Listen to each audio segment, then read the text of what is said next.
Welcome to part 2 of Angela Jane Bugay. As a reminder, topics may be triggering. Viewer and listener discretion is advised. The people mentioned are innocent until proven guilty in court. In 1980, Larry Christopher Graham pleaded guilty for committing injurious acts on a child when he exposed himself to one of his victims in Benicia, California. In 1984, he was arrested for molesting another child, also in Benicia, and those charges were dismissed by the Solano County District Attorney 2 months later.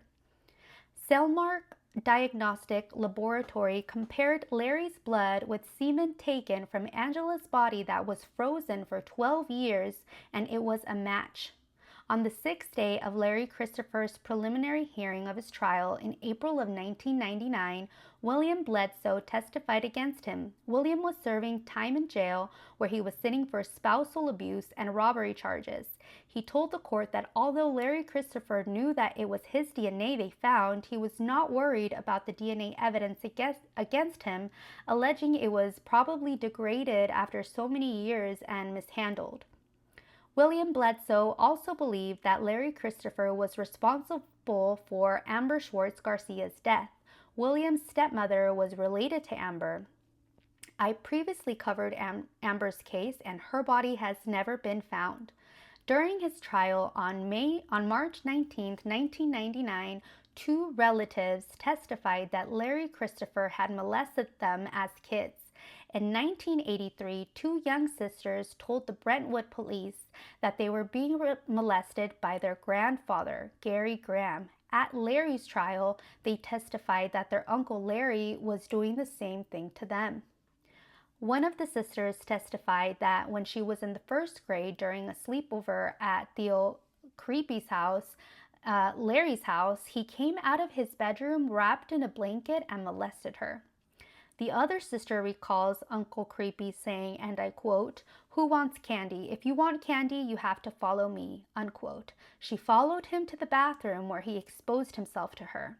A different woman, now 29 years old, testified that when she was 7 years old, Larry Christopher and her father were friends, and one night he came into her bedroom and molested her at her Antioch home. This happened in 1976, 7 years before he would do the same and worse to Angela.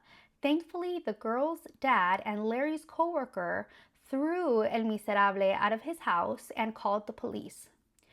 Jerry Graham, Larry Christopher's sister-in-law, testified that on the day of Angela's disappearance, he and his brother Gary were at her residence in Concord between 4:30 and 7 p.m.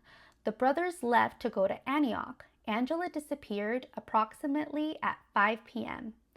Gary Jr. was not much different than his father and brother. In 1977, this Graham was convicted of vehicular manslaughter that killed Monique Annette Perez.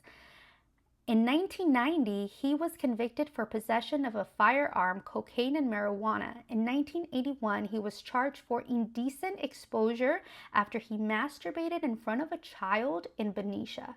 A witness testified that he saw Larry Christopher's truck parked near where Angela's body was found.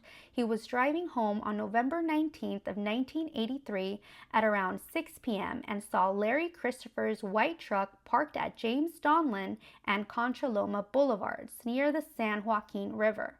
He did not know the full extent of what he saw until Someone's at the front door. He did not know the extent of what he saw until Angela's body was found a week later. There was also no mistaking what he saw. During cross-examination, he explained that he knew who Larry Christopher was. The witness had purchased the Antioch airport from Larry's dad, Gerald Graham, in 1977, and he would see that white truck various times during the week. That truck was driven by both of the Graham brothers, but the witness and the DNA confirmed that it was Larry Christopher Graham. The trial defense argued unsuccessfully that Larry Christopher's dysfunctional upbringing of an alcoholic mom and father who had been convicted of child molestation should keep him off death row. Gary Graham testified on behalf of his brother. He was also in jail as at the time serving for crimes unrelated to the case, Gary testified to watching football and drinking at his Concord home with his brother Larry Christopher. Their mom Eunice was reportedly at the trial and smiling and asked the bailiff to hand the son on trial for murder a handwritten note. Angela's mom, Susan, testified that she does not celebrate Thanksgiving as it falls on the date her daughter's life was taken. She has moved from state to state and has battled with lifelong depression and thoughts of suicide. After a 3-month trial in October of 2003, Larry Christopher Graham was convicted for the murder of Angela Jane Bugay and sentenced to death.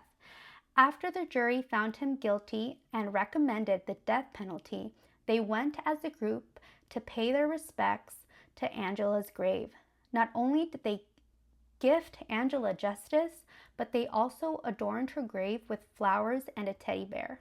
On Tuesday morning at about 6 a.m. on June 16, 2009, Larry was found dead in his cell at San Quentin, and it was ruled as a suicide.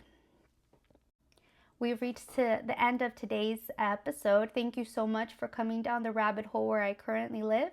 If you want a copy of my notes or references, want to share your thoughts, or have a case in mind you'd like me to cover, feel free to email yayareahousewife@gmail.com. I'll see you chismosas y chismosos in the next video.